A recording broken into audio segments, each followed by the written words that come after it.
Between me and the other world there is ever an unasked question, unasked by some through feelings of delicacy, by others through the difficulty of rightly framing it. All, nevertheless, flutter round it.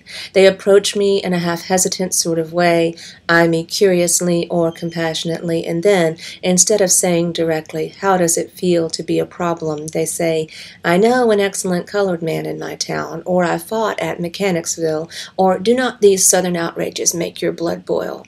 At these I smile, or am interested, or reduce the boiling to a simmer, as the occasion may require. To the real question, how does it feel to be a problem? I answer seldom a word. And yet being a problem is a strange experience, peculiar even for one who has never been anything else, save perhaps in boyhood or in Europe. It is in the early days of rollicking boyhood that the first revelation first burst upon me, all in a day, as it were. I remember well when the shadow swept across me. I was a little thing away up in the hills of New England with the dark Housatonic winds between Hoosac and Taganek to the sea.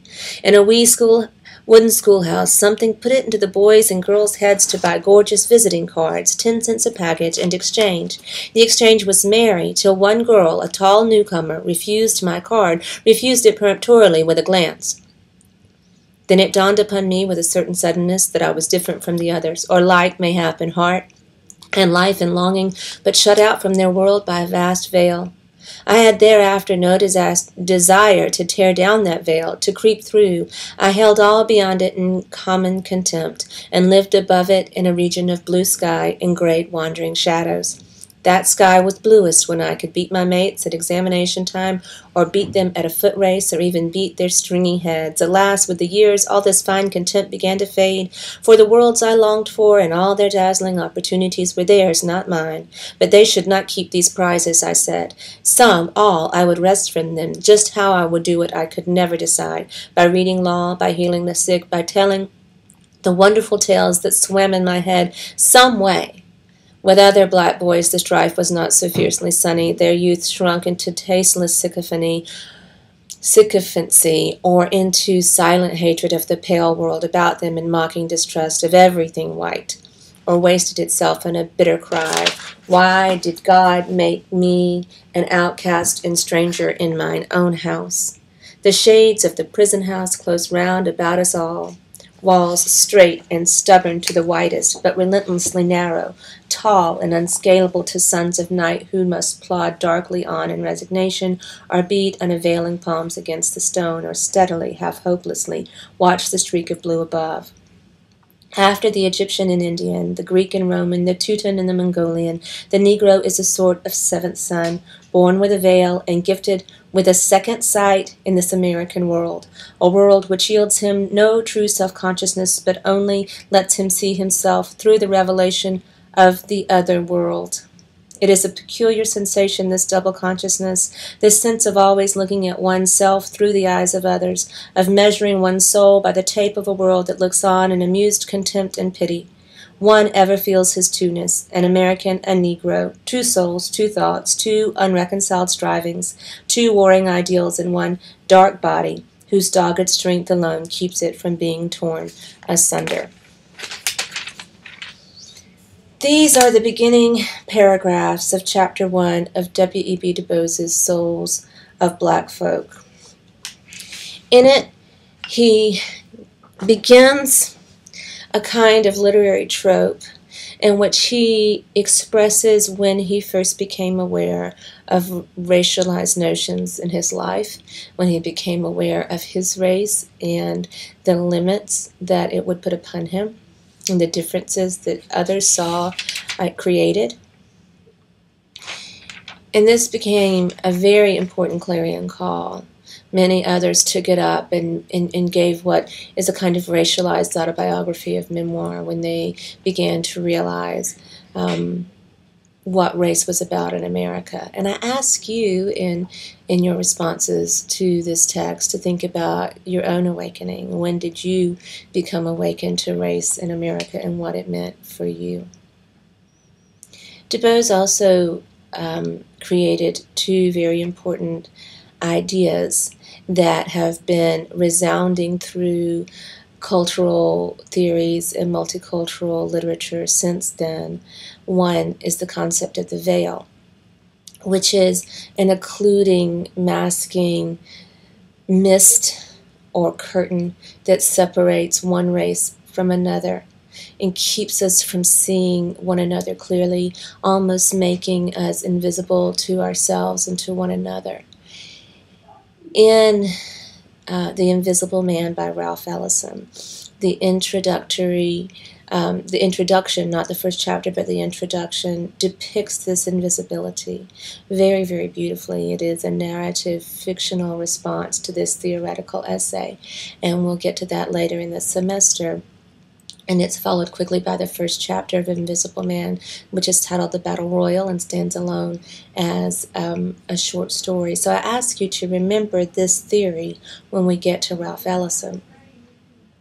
And then he also talks about how some black boys have a sunny response, and they strive and they try to be stronger as a result of these differences, as a result of this veil. But there are others who have a distrust, who who shrink.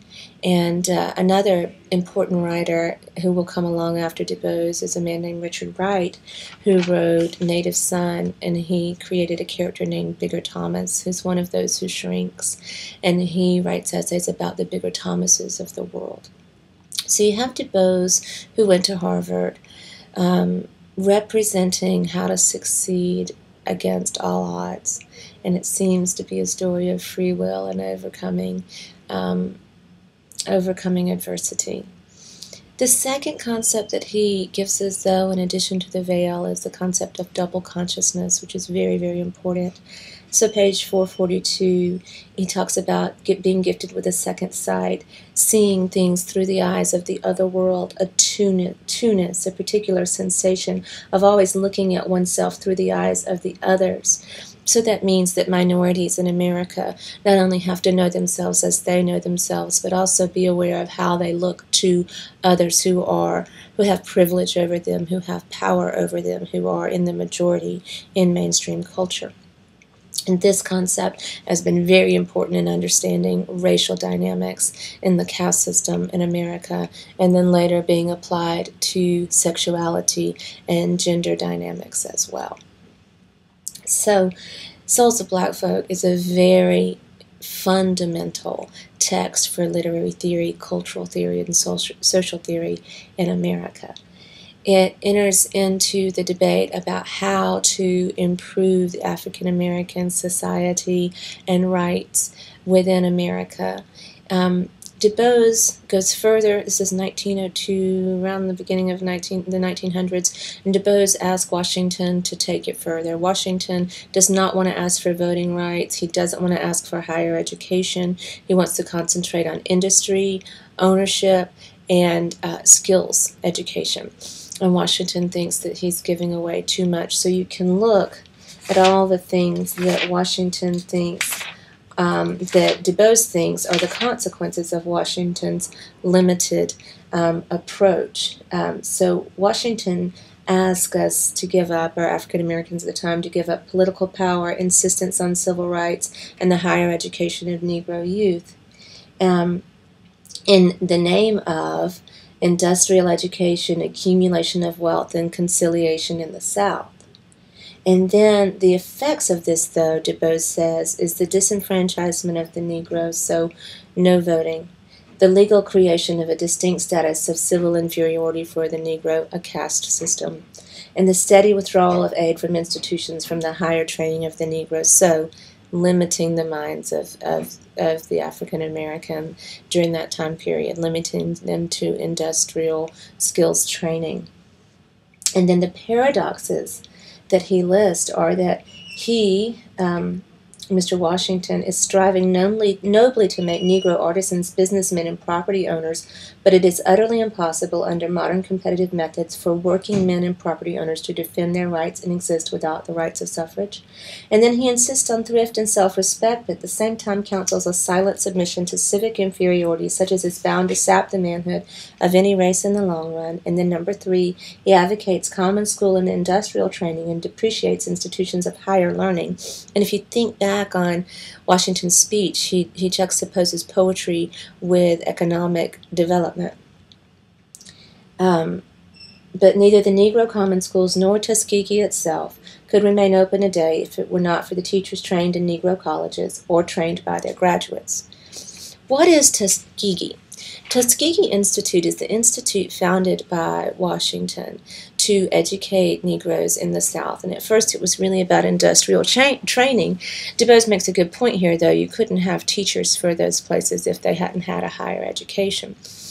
And then Dubois asked to go further, to ask for the right to vote, to ask for civil equality, and to ask that the education of the Negro youth be given in according to ability. So if they could go further, if they could go to higher education, then to let them, and to insist that they be allowed to.